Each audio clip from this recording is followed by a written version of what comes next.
فدراسیون روسیه والرا در طبقه که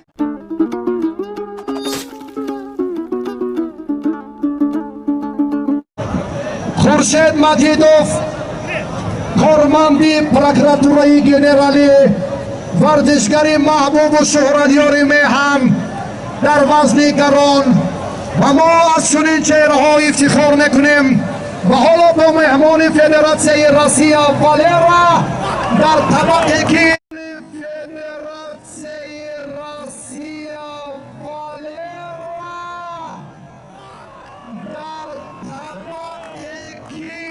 فدراسیون روسیه والرا در طبقه که گل و توفه های عالی بود میدانداری میکنم 1000 سومانی دیگر بالای توفه سه هر دو پهلوان سم شد.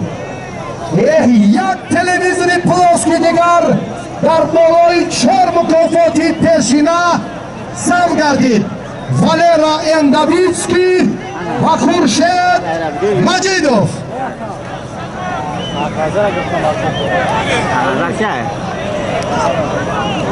همون رو ساعده ساعت مانوی نماز خورشید هم میگیرم به نام خورشید مجیدوف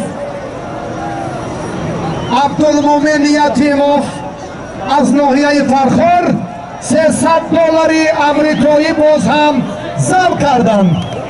بالای 5 مکافات با صحفه دیگری علاوه شد.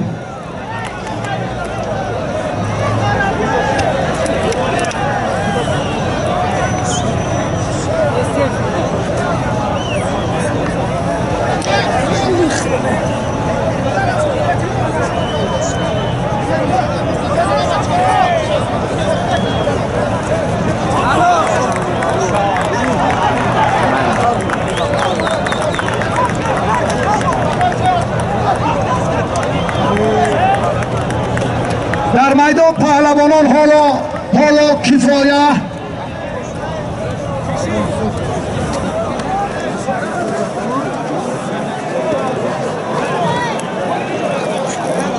انشالله فکر میدونم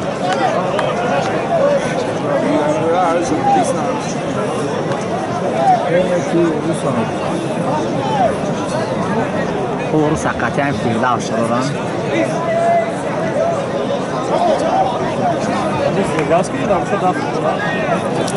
حالا میز همه سه این ماشین رو داریم